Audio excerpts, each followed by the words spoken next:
All right, and we should be live now. All right.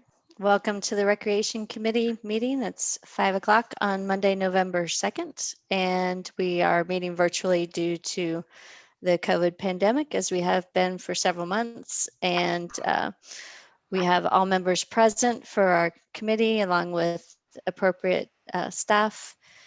Our first order of business is to call the meeting to order, acknowledge that the press and public have been duly notified under the Freedom of Information Act, and also approval of our previous meetings minutes from October 5th. Do I hear a motion?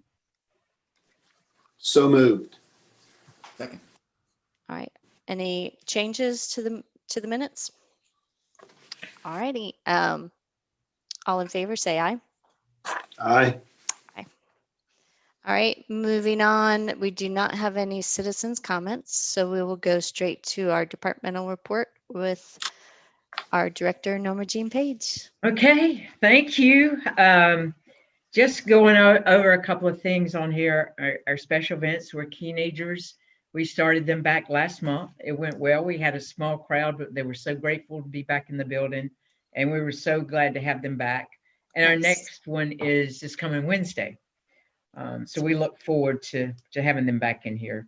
Our Ghostly Tide Tales, which we had on Friday, October the 23rd, went great. We had designated areas on the beach.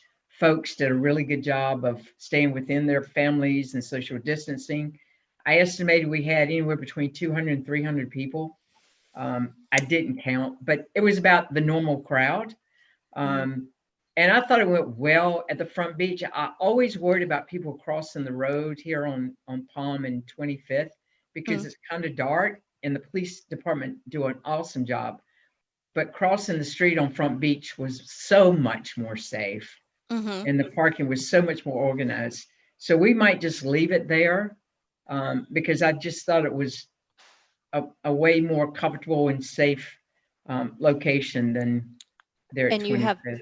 You have restrooms right there, much Correct. Closer if needed, right? So right. That and makes the some other sense. reason we moved it too is because of everything going on. We were hoping that folks would visit the Front Beach businesses while they were down there. I have to believe that some did. So I hope that we were able to help promote their business as well.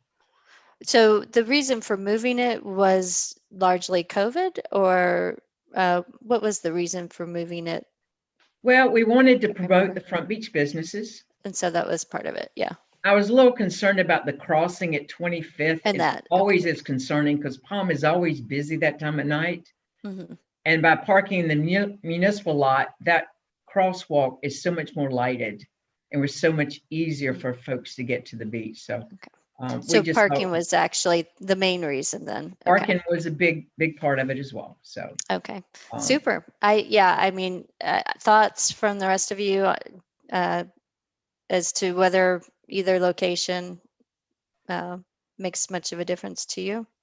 I think it was wonderful. I think that's the place to do it.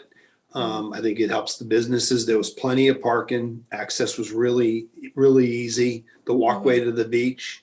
I thought I liked Norma Jean's squares she put on the beach.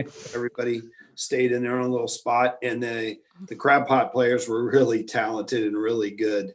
And so it was a really good night. Super. Awesome. And that might make it a little more of an all ages event too, I think. Right. So, okay, wonderful. Okay. And of course, this past weekend, we had our Halloween festivities, which were totally different than any of the past, but I have a huge smile on my face because everything went well. It went as planned. It seemed everyone had a good time. We did have a battle with the winds. I had, on Friday afternoon, I emailed the city administrator and assistant administrator and said, y'all, I don't know if we're going to have this haunted house because the winds were about to destroy the tent. So we called the tent folks, and they came and secured it even better. So we were able to pull that off, and I'm glad because that was a huge hit as well. Yeah, and so if you could, just review the details. I mean, we chatted briefly before about them, but for the people who may be watching at home, could you go through the numbers and some of those, all that good stuff?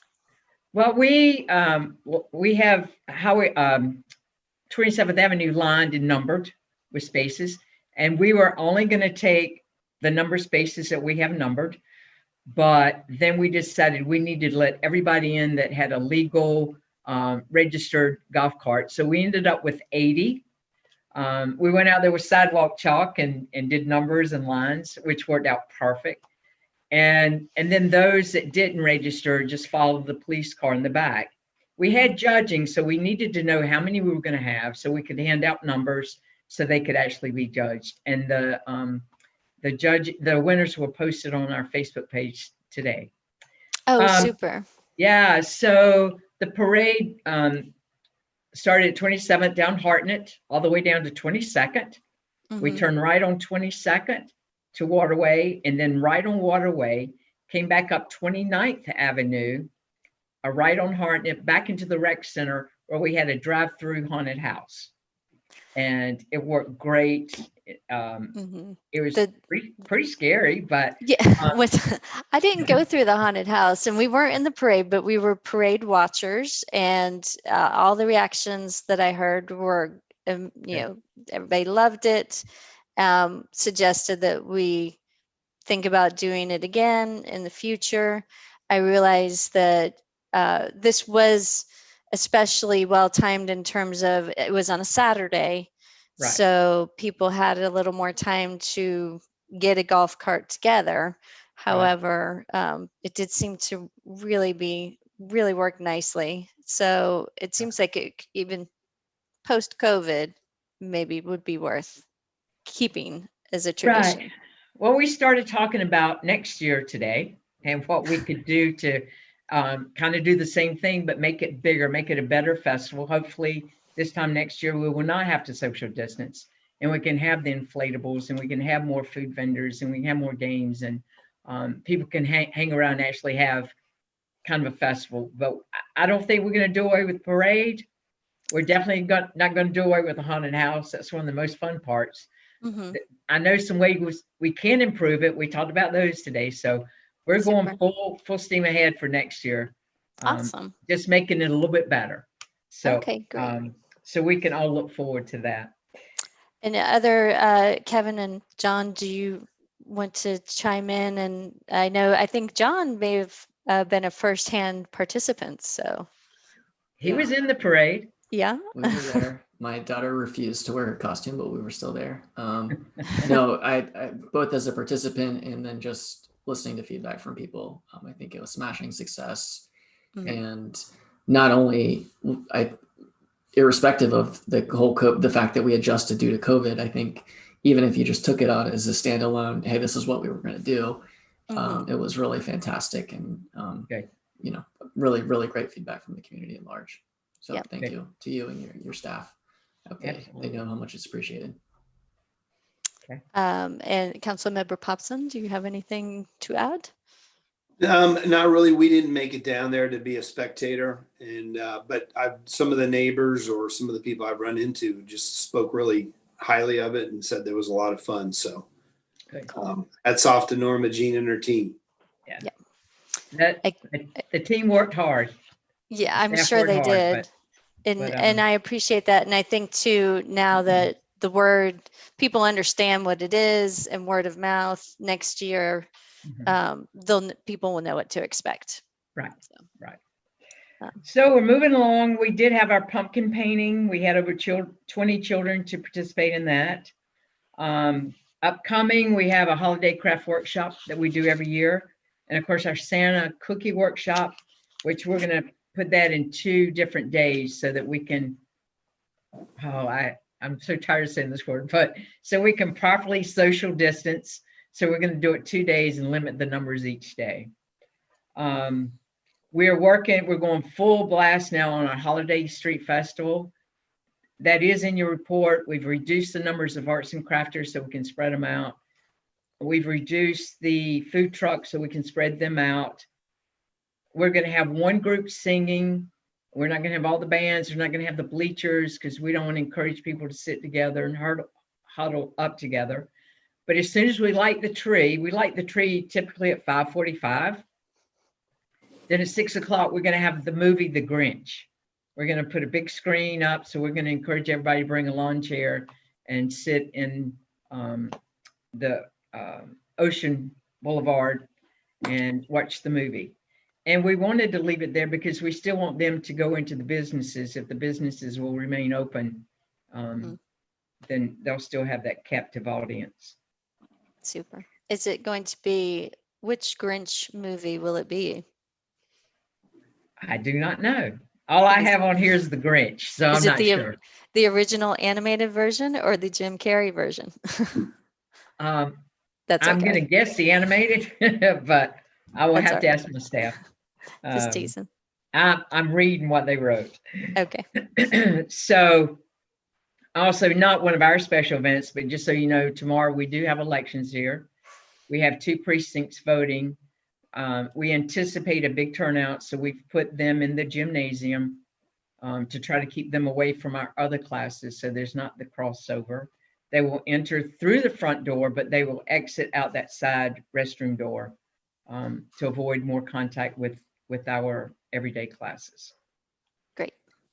So programs and classes, we don't have a lot of new ones. It's some of the same ones we're having. They're all going well. And of course, a lot of them are limited, and we're trying to cater to our residents with these classes and offering Zoom for a lot of them.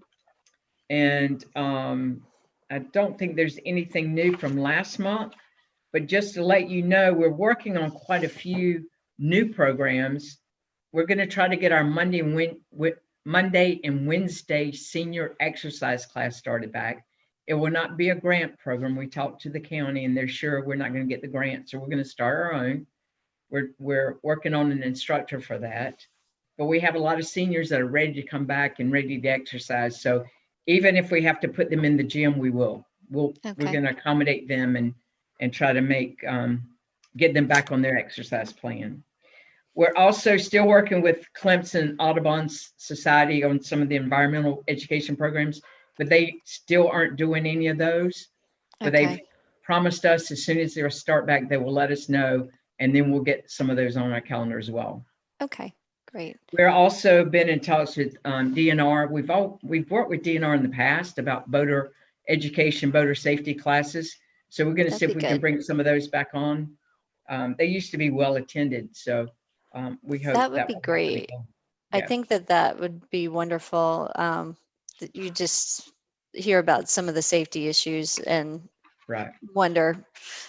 So the more that we can do along those lines, I think the better. Right. I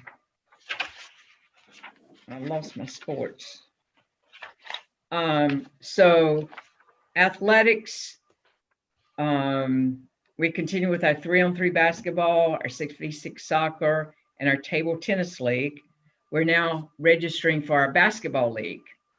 And in the packet, and I realize you folks just got it today, but I did include the new guidelines that we put together to comply with the COVID situation. And it's gonna, and I talked with Councilwoman Smith the other day, it's gonna take more gym time. We're gonna have to spread everything out because we can only have 2 teams in the gym at a time. We're gonna have to vacate the gym, have a couple of minutes before we allow the next teams in, whether it's practice or games. We're gonna buy some extra basketballs so we don't share basketballs. We can spray them between games. And then for the games, only 2, I want to say parents, but they don't necessarily have to be parents. Only 2 guardians or parents with each player. So the bleachers will be lined off so that people will have to social distance and for the games. We really don't have that many parents that come to games anyway, so I don't think it's going to be a huge issue.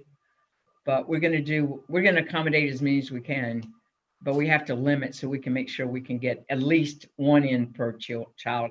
And we counted, and we're pretty sure we can get 2 in per child. Could could it be family members instead of parents so that a parent could bring a sibling with them? Okay. Right. So practices, we aren't allowing any siblings or parents in the gym. That's just going to be the players. so parents can sit out in the park or in their cars, but we're trying to keep the fewer people exposed that we possibly can and follow the guidelines that we've been given. So you read over those. If you have any questions during the week, let me know. Okay. And then we were talking about the open gym. We haven't opened the gym for open gym basketball or free play basketball. We want to see where this goes and see what, I don't want to open the gym for free play and then we have to take it away because of youth basketball.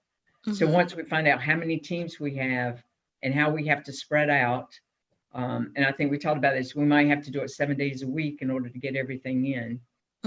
Then we'll see what kind of times we can have open gym basketball. Now, open gym will probably do something similar to some of the other departments, have people to call and reserve, because I think we'll be limited to 20 people in the gym at a time. So then they would have to, I don't know if we'd limit it to an hour and a half, and then they leave and then the next group come in. So we'll put that in rec track. So when people call, we'll sign them up just like we do regular classes. That way we know we're complying, we do what we need to do. And when COVID goes away, I can't wait to open it all up, but that's our plan. That's what we're working on. Okay. So, Yes, I think that would be welcomed by a lot of people, at least to have that opportunity. I agree. So that's really the report. We're still following COVID guidelines when it comes to disinfecting and sanitizing the rooms. We're still alternating classes and not having too many classes in a room at a time. There's always a period between classes. So we're doing everything we can. And so far, we're successful. So I think that speaks volumes. Great. So if you have any questions, I'll be glad to try to answer those for you.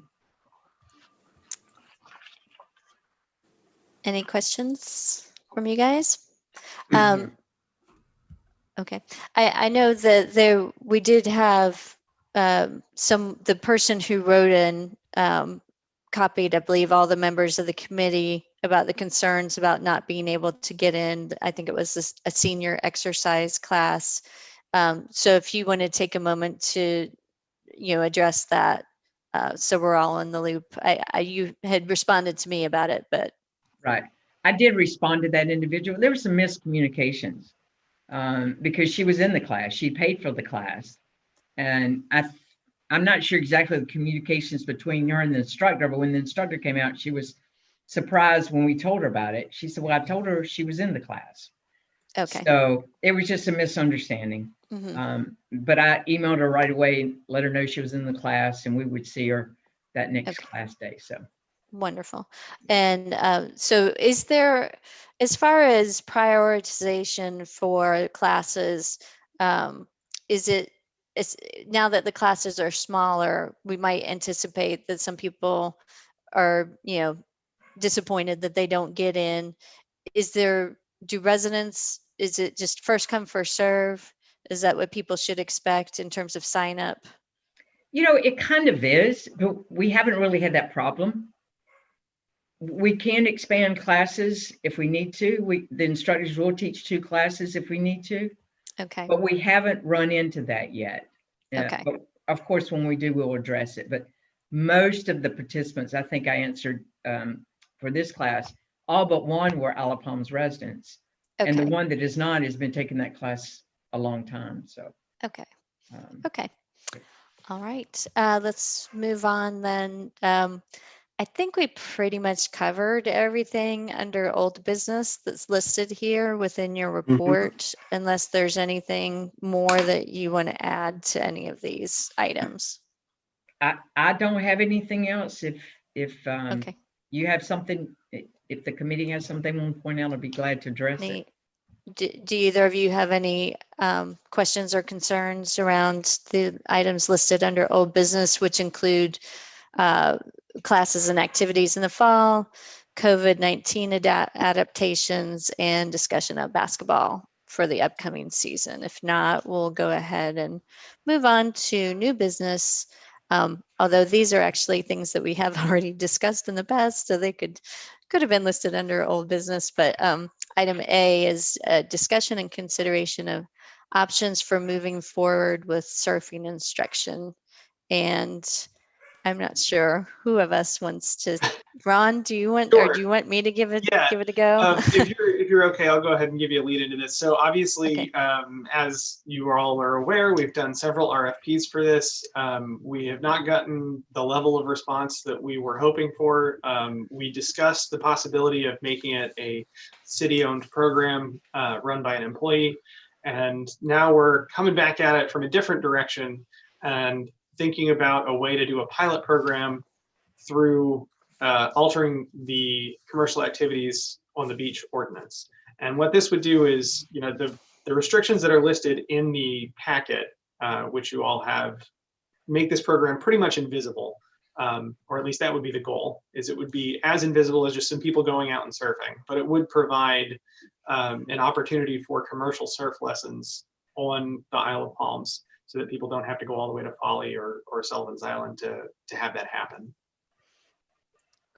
I appreciate that. And we have talked about this already. I know that you have worked with Norma Jean and Douglas, and also consulted with our police chief to kind of vet this and Right. come up with what you guys thought would work in this Yes. with this approach. So, and thank you for kind of going through what we've already considered before.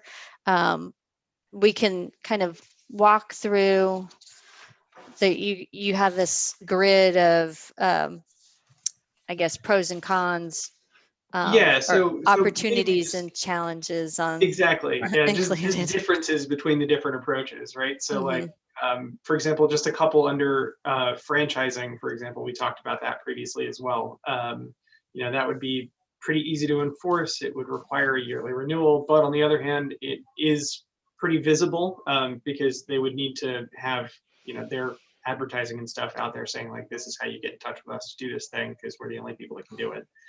And then also, it requires active monitoring in a way that the change to the ordinance doesn't necessarily require.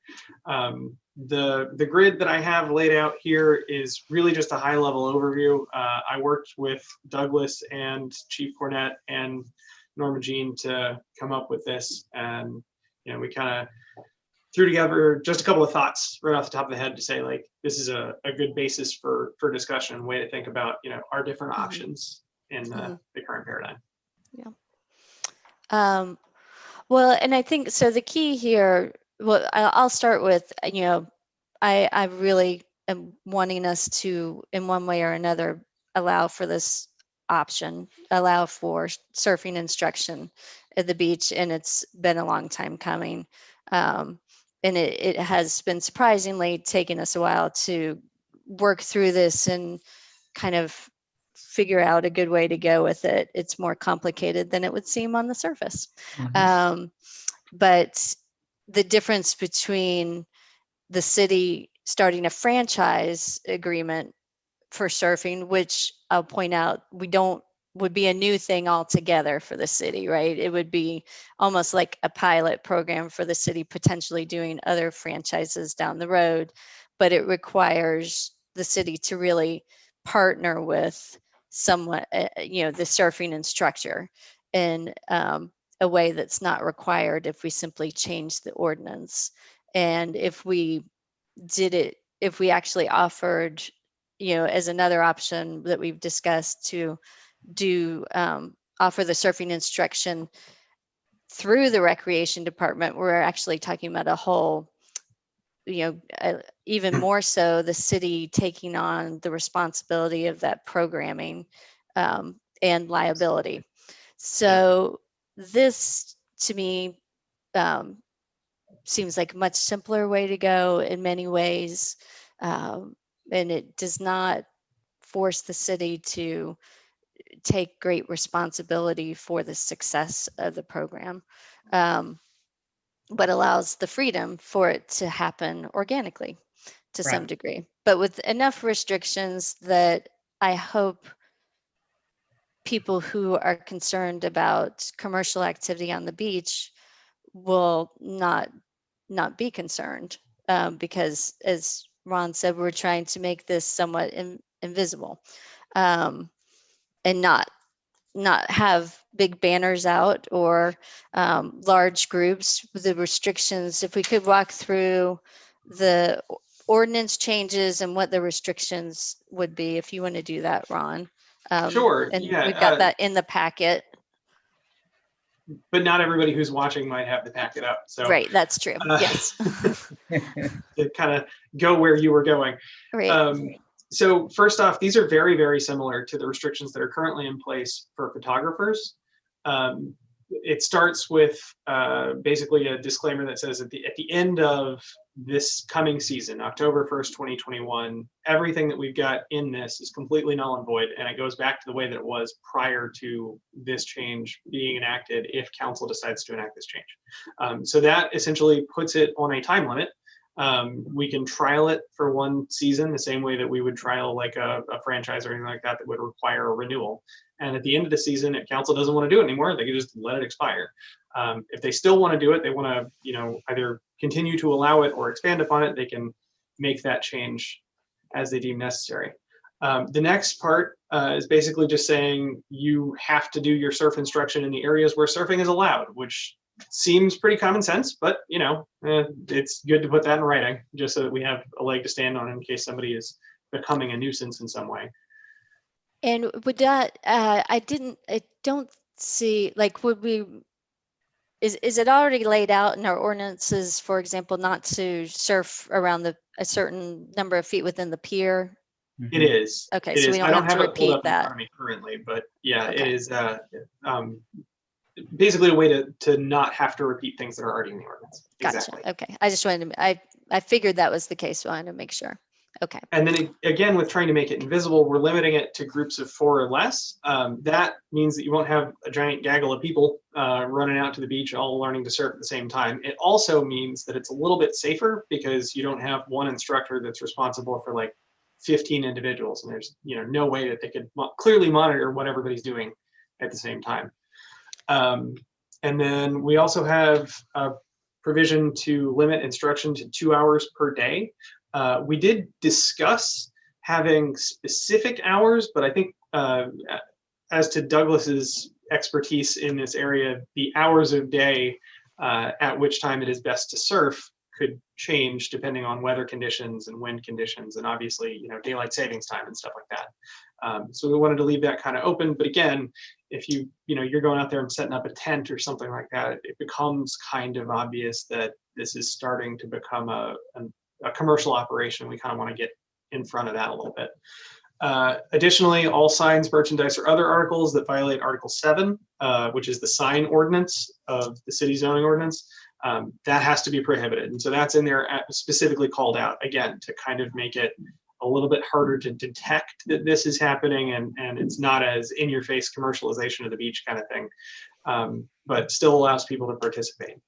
And then lastly, the final provision here, it limits solicitation. Essentially says, like, if you are on the beach doing a surf lesson, you also can't be selling surf lessons to other people who are just hanging out on the beach. And that's to prevent people who are sunbathing and stuff like that from being harassed by surf instructors. Not that I think that that's the thing that would happen, but we have to plan for all eventualities. Mm-hmm. Great. Questions? Yes, Councilmember Popson. Just a couple of thoughts, I guess, and questions. Mm-hmm. And I might be missing something, but even though we're trying to make this invisible, we are talking about changing an ordinance, if I'm correct about that. Mm-hmm. So Correct. aren't we opening up the possibility of more invisible commercial opportunities, and do we want to go down that path? So that's question or thought number one. And number two, how are we going to monitor? Obviously, the areas of surf instruction, we can monitor that, and we can monitor the signs, but how do we monitor groups of 4, 2 hours a day, and the solicitation of students? So how are we going to control that, I guess? So the solicitation of students should be pretty obvious. If somebody is approaching people with a surfboard saying, hey, do you want to learn to surf? Let me teach you to surf. It's $100 a lesson or whatever. That that's kind of self-policing, and I would hope that the other two would be as well. We talked with Chief Cornett in, designing this, and basically the thought process there was that the group of instructors themselves would police that. It would essentially rely on free market competition to say, oh, well, I have to obey these rules, and if other people aren't obeying these rules, I'm going to report them for not doing it. So like if you're out there doing your 2 hours a day surf lesson, you see somebody else who's been out there for 6 hours and they've got, their surf setup going on, it's going to be more obvious to you as a surf instructor that that's happening than it would be to anybody else. And, we can always sort of approach enforcement from different directions, leading in with that. So we're talking about multiple. So if there's 4 people who want to teach surfing down there, all 4 can just go down there if they play by these rules and give instructions? Correct. So it provides more consumer choice in that method than, say, having a franchise or something like that would. And it also removes liability from the city, because we're essentially saying buyer beware. You have a business license that you have to obtain with the city before you can actually go out and do this. But after that, it's on the business itself. Councilmember Moy. I'll let Norma Jean. Oh, I'm sorry. Her. Norma Jean. Okay, I just, the folks that I know, I've talked to many in the surfing community since June, trying to figure out how to do this. But I think they're going to appreciate the fact that they're going to be able to teach surfing. I don't think they're going to want to abuse it. Most of these folks have established businesses. I think the ones that are going to teach, they know what they're doing. They're great teachers. And like I said, I don't think they're going to abuse it. I don't think they're going to have to solicit, because I think their phone's going to be ringing. People are going to go on the website to sign up for lessons. And I just hope we don't have that problem. And as Assistant Administrator pointed out, folks that are out there doing it illegally, this is going to be a way to police that, because I think they're going to let us know, I've got a license, these people don't have a license. So it might be a way to self-police as well. Mm-hmm. Councilmember Moy. Thank you. And I would echo a lot of what Norma Jean said. I'm glad that this is in such close proximity to the photographer ordinance, because, and I appreciate the crafting of this, meant to be a silent or low invasive kind of ordinance change. And I have never once, I've spent a lot of time at the beach, I've never once felt like the photography was a nuisance. And I can't imagine that this will be any different. And this has been probably the #1 issue since I've been on Recreation Committee, and we brought it up to full council a couple of times. And the notion of a Pandora's box is always brought up, and I know if we bring it before full council, it'll be brought up again. And I frankly don't. It's to me, it's not a fair argument, because we already have photography, and it's not a problem. And I think that the litmus for do we want to expand this to other things should come from the community. And again, going back to I don't have it quantified, but the number of requests I've gotten from email as well as out in the community for this is what we want. We want this. We're driving our kids all the way to Folly Beach. They're spending an hour in the car, even though we have the beach right here, because they can't get lessons. Right. And I've been very vocal about my frustration that we haven't been able to get it done. And I appreciate staff crafting this language. And I think it's very thoughtful in terms of it's got a predetermined expiration date, and we have to take action to renew it and make it a more full-time thing, which again should help with the policing aspect of it. So I would say if the recreation staff, the city general government staff, and Douglas and the police all agree that this is the most prudent path forward for us to have surfing instruction, because definitively I can say the island wants surfing instruction. And when we look at, we've basically attacked it from every angle except for this one over the last few years. And so I feel like we owe it to the community to at least give this pilot a chance. Thank you. And Councilmember Popson. Just a question, I guess, from Norma Jean. So we just didn't get anywhere going through the rec department of hiring the instructor? We didn't. Everyone I talked to was affiliated in some way with a surfing business. And after I had more discussions with them, I realized it was going to be so difficult for them to separate city policies and complying with the employee handbook and operating their own business. And it was going to end up being a conflict of interest, even though I think they were going to try to be honest, but it was going to be challenging for them and us. And it was going to be a bigger expense to the city because the participants would pay for the instructors because they get a percentage of the revenues. But then there's equipment, and then there's our time supervising and supporting them and helping them.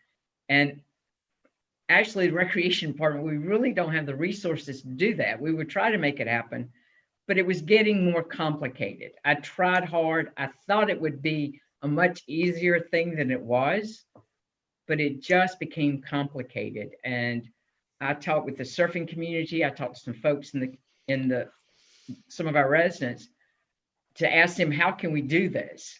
And finally out of it, I called Councilwoman Smith and the city administrator, and I said, we need to talk. And actually, Councilwoman Smith and the city administrator, Ron, and we've had 2 or 3 meetings before we met with Douglas and pulled him in and said, can we do this? Can we rewrite this? What do you think? And then we brought the chief in and said, what do you think? And we sat around the table 3 or 4 times talking about it, thinking at least let's try it for 1 summer. And if it works, which we think it will, then it's going to be great. If it doesn't, the ordinance goes away and we go back to square 4 or 5, I guess. Mm-hmm. But I think this is going to work. I'm excited about this. I think this can happen. I think they are going to appreciate the opportunity so much that they're going to comply. I just have to believe that because I think they're passionate about it. And we have to keep in mind that you can't teach surfing lessons in brick and mortar. You have to teach it on the ocean somehow. And what's the best way of doing it? Because I'm qualified to talk about water safety, but I'm not qualified to tell them how to teach their surfing lessons. These guys know what they're doing. I have confidence in it. I know a lot of people have taken those lessons. And I just think it's going to be good for everyone. I really feel good about this. And I know there's a concern about opening the door for other businesses, but just like if we'd done a franchise, it would have been opening the door for another franchise agreement. Mm-hmm. So no matter what we do, the door's kind of open, but it's council's decision to decide to close the door or let it open a little bit more. Mm-hmm. But I feel positive about this, and I hope council will support it. And let's give these groups an opportunity to teach our children surfing. So I'm sorry to keep asking questions, but okay. What's the penalty if they don't adhere to any of these A through E items? What's the penalty? Or well, what's if I'm the not mistaken, they'll lose their license. They won't be allowed to do that anymore. Just like a license you get they'll have to go to the building department to get the permit or license to do this. If they do not comply with these and they're caught, they will lose the privilege of doing this. Their business license. Mm-hmm. Yes. So that'll be written in as part of the ordinance. So this is Douglas. To just answer that question, they would be treated just like any other business. So they would be given $1,087 ticket if you have a code violation. Then if somebody is habitually violating a license, an ordinance, and the ticket doesn't seem to do anything to straighten it out, then ultimately the hammer of losing the license is kind of the final That's kind of the final step. But first they would be given tickets, and it's like I said, it's $1,087 and or 30 days in jail. And to get, I think that to go back to kind of Kevin's original point of how will we know, or how will, what happens if folks aren't adhering to it? How will we handle enforcement? Chief Cornett and I basically kind of looked at this thing from two different ways. And I think Chief Cornett, in his world, it would be ideal for things to be clearly signed out there and clearly assign them times, places, and even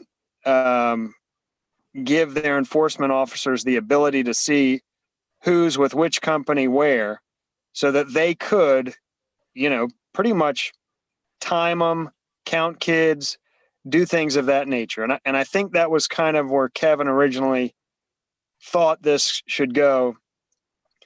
In my mind, I approached it a little differently, and I kept going back to the model of the photographers, whereby in a perfect world, this would happen and nobody would know.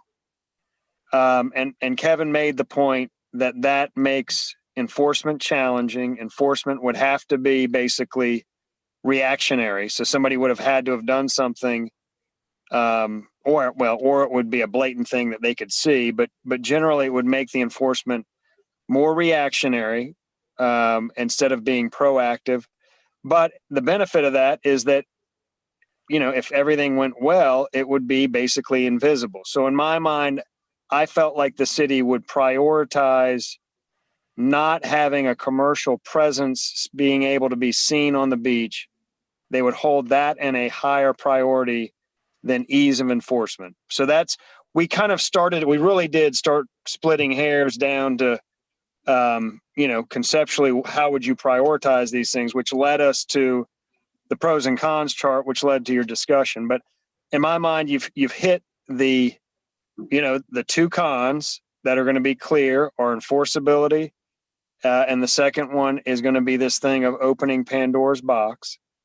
I will tell you, kind of from my experience, the photographers on the beach, surfing on the beach, and the beach chairs and umbrellas are really kind of all I hear from in terms of who really has always kind of been pushing to get onto the beach. To some lesser degree, we hear about yoga instruction. That's kind of a thing that's out there, but nothing like those three. So in my mind, if you deal with those three, I think you have probably minimized, you've basically, I think, taken care of each category that would need attention. So I don't know that the fear of opening Pandora's box is necessarily a real fear, but of course it's there. So I think those are the two things: enforceability and opening Pandora's box. And again, that's why we put this kind of pilot program period to it, so that we could just see, because we're really treading in unknown waters, and excuse the pun, but that would allow us to monitor it, see how it went, and if it goes well, great. If not, we'll rethink it. Thank you, Douglas. And I agree with your thinking. While I understand how Chief Cornett might be thinking about it, if his goal is simply to enforce the law on the books would be there to promote, to deter, not have that commercial feeling that, and so, but you would actually be creating more of a commercial feeling if you were putting up signs and designating zones for certain businesses to be in, and that, or you certainly run that risk. And I think mainly what people don't want is to feel like there's a lot of business activity on the beach in general. But it's worth noting that surfing takes place mainly in the ocean. And so if they're not soliciting people for lessons, they've already got that arranged ahead of time before they get out there. And once they're in the ocean, I think the magic of it is that this is a community where we would like to encourage the sport of surfing for our kids and for adults, but we also want them to be able to do it as safely as possible. So I think that is a huge thing that I have heard. You know, there are some inherent dangers with surfing, and you want people to have that a good skill level and to know what they're doing and how they should be interacting with the rest of the people out there on the water. So I think those are some of the big advantages. As Norma Jean said, you can't practice or learn surfing anywhere else but the ocean. And we also have to acknowledge, I think, if we were trying to do it through the rec center, there's a scheduling aspect that we would want to try and force on it that is difficult with surfing because of the changes that we have with tides, weather, waves. Right. If we do it this way, I think there's more flexibility so that if things don't look good, it's not a good surfing day, you know, those instructors have much more flexibility to reschedule, working one-on-one with the people that they would be teaching. So those are some of the reasons that I just think and there's, just as Councilmember Moy said, a great interest in this, and I'll let you speak again, Councilmember Moy. Yeah, I'd like to make a motion that we approve this for full council, the ordinance for amending the commercial activities to include surf instruction. All right. Do I hear a second? I will second it. But I would like to make just a couple of small changes, and I want to clarify a point just in the wording of the ordinance. And Ron, can you help me when we're talking about surf instruction for groups of 4? Should that be 4 students? Are we including the instructor in that group? We can clarify that in the ordinance. Okay. NJ, it looks like you had a response to that. We just didn't want to exceed 4 students. 4 So students. 4 Okay. students and 1 instructor, yes. So I think, yeah, just to make sure that that's clear, we're talking about surf instructions, and you just could insert the word students. Mhm. I think you would say groups of 4 or fewer students. And then and then instruction shall not exceed 2 hours per day. Take out more than in item C. That language is a little bit confusing. Okay. And so, yeah, otherwise, discussion. I actually do have an administrative question about item C. Okay. Is that pertain to the business license or the instructor? Because is each instructor required to have their own license, or may a business have a license with multiple instructors? Good question. If I understand the question, every instructor will have to have a license. Mm-hmm. Okay. Am I correct, Douglas? So the way that would work is if a company has direct employees as identified, by the IRS as a full-time employee, that employee would be allowed to instruct under that license.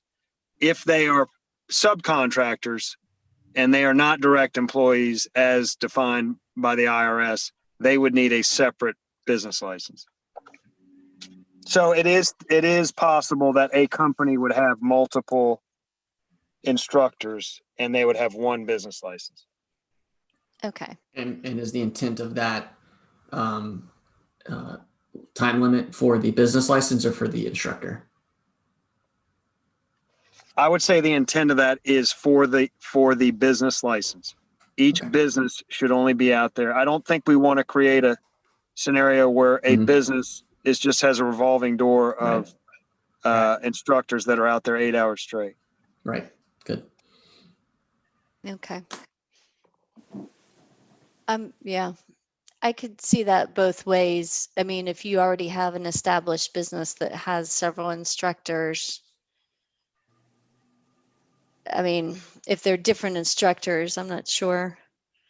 Well, I'll Yeah. chime in. I think that makes a lot of sense, and I also think that because this is a pilot and because we know there is some concern from the rest of our council and others in the community about this type of ordinance, exercising caution to start with makes sense. And a 2-hour window, I think, should be adequate. Again, certainly for a pilot. And the risk that you run if you extend it is the less invisibility, because I think Ron or somebody else mentioned setting up tents or whatever. If somebody intends to have instruction for more than 2 hours, then they're starting to think about how they're going to set things up. Good point. So we'll just need to make that language clear by the time we get it ready for full council. Okay. Any other discussion? Yes, Ms. Chairwoman. Yes. I'm all for surfing. I think it would be great, and I know the residents want it. I'm just struggling with opening Pandora's box and enforceability. So. Well, I would just say, to help counter that, as Douglas and several people in this conversation have said, a council it's up to us to decide what to allow. Very specifically, we've allowed photography on the beach already.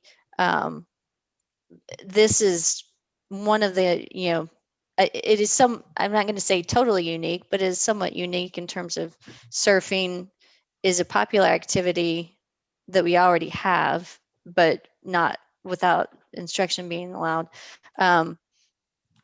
There are some other things like yoga where I think you might have some requests, but according to Douglas, who's the one that essentially polices this kind of thing, it does not come up that frequently. So I just think council has the power to say yay or nay to future activities. So I don't think we're opening Pandora's box, except we'll have requests that come to us and we can then, consider those on a case-by-case basis if they do in fact come to us. If there is some kind of groundswell for adding future activities, we can decide those down the road, but we shouldn't be denying this opportunity for ones that might happen later on. Yes, Norma Jean. Something else, Councilman Popson, yoga, people have asked about yoga, but yoga can be taught outside anywhere. It can be taught inside a building, but surfing can only be taught in the ocean. And that's kind of the way I'm looking at this. I understand the Pandora's box, I get it. But I don't think it's going to open up to a lot of commercial activities, because commercial activities typically can be in a brick and mortar, or they can be somewhere else. But surfing is unique. It has to be in the ocean. You just can't teach it in a building. So I think that would be your saving grace when people come and ask for other businesses on the beach. You can say, there's nowhere else to do surfing but in the ocean. Yes, I think you do have a good answer for that. And, personally, my kids are late teens and 20s. They missed an opportunity because I wasn't willing to put them on the bus to go to Folly Beach and spend 2 hours in transit to get surfing lessons. Right. And unfortunately, my girls really didn't take to surfing, and I think, that makes me sad and disappointed. That, I mean, certainly they could have tried to learn it more on their own, but they didn't have an opportunity that many other kids have over on Folly Beach. I think we ought to be providing this for our community. So any other further conversation? Okay, we'll go ahead and take a vote. Do we need to, I think everybody is clear on what we're recommending with some tweaks to the language. that we'll present to council as a recommendation from our committee. All in favor, say aye. Aye. Noes? Hey, Nays? All right. Okay, motion passes. Thank you. And I think that is, oh no, we have to do discussion of landscaping, maintenance, and pest control. Forgot about that one. I was going to have Chris here tonight, but his Oh, that's child, he had to go pick Cole up at school. He was sick. So I will let you know, we were visited today by Cecil Hernandez. He's from the Clemson University Department of Pesticide Regulation. And he reviewed our records. He reviewed the products we use. We're in compliance. He didn't see any issues. And Chris is working on his certification to spray. Doesn't necessarily have to have it unless you're spraying regulatory things, but we really only do insecticide maybe once a year if we get cricket, mole crickets or something of that nature. But typically what we put down are fertilizers and pre-emergents and herbicides. Okay. Could we just briefly review what happened at the beginning of October and why that won't probably happen again? Because it will not. But, well, you know, they had sprayed the field on that morning, and the blue dye tells you exactly where you sprayed, so you don't overspray. And they were, for those who aren't familiar, we had an incident where they were spraying. It wasn't a pesticide, No. right? It was a Fertilizer. Mm-hmm. Okay. And it's a dye. It's similar to the dye you use in Easter eggs. So there's nothing toxic about it. But when he sprayed, you've got that little mound there beside the sidewalk, and he came back later and sprayed that with a hand sprayer. And maybe the dye was a little bit too strong. I'm not sure. But we had soccer games that night, so we shouldn't have sprayed that late in the day because the spraying that morning was already dry. So it's one of the things sometimes you don't think about because you're trying to get a job done, and all of a sudden I think it was, oh, we forgot to do that part. So, but I guarantee you it will not happen again. But some of the parents were a little bit upset that there were some Smurf feet. And, right.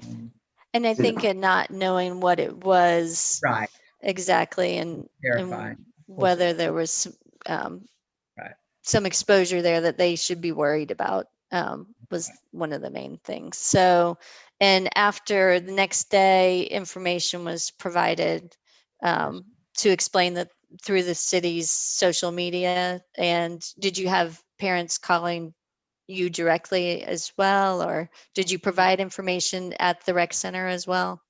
All we had was that one parent. Okay. There was, I obviously saw the concern on social media, so and tried to share the correct information about what the product was. So which is justified. Okay. Their concerns. Okay, well, I'm glad to know that you were talking with the Clemson Extension agent, and we did cover this back in September, I think, and we, it just to touch on, we are not really using Roundup very often at all. You had mentioned that you were trying a more environmentally friendly alternative to Roundup. Right. And that the really fire ant treatments were potentially the most concerning, but are done in very small areas as needed, right? Correct. Not broadcast over large areas. No, it's put right on the mound. When we see a mound, we treat the mounds. Okay. I just continue to encourage you to look for those other alternatives, as I think that the public and families are going to be looking for, their kids to be playing in areas that they feel comfortable having them play in. And I think the movement is going to be more towards trying to do things, the environmentally we say environmentally friendly, but also just for public health reasons, Right. avoiding those whenever possible, Of course. and within reason. So, any other comments from the rest of the committee? Okie dokie. Okay, I think our next meeting under miscellaneous business, our next meeting will be 5 p.m. January 4th. So we are in keeping with our usual schedule, skipping committee meetings in December. So I wish you all, I will see you, I guess, at the full council meeting, but looking forward to all of our holiday festivities and hope to see you all there as well. So, and you'll be putting information out about the holiday festivities. It's already baked into the guide Right. and putting details out there in social media, correct? We'll be pumping it out on social media and Facebook shortly. So hope all the community can safely attend. I hope so too. All right. Thank you, everybody. Thank you. Motion to adjourn. Hold on. Oh, yes, that motion to adjourn. And yep. Second, all in favor, say aye. Aye.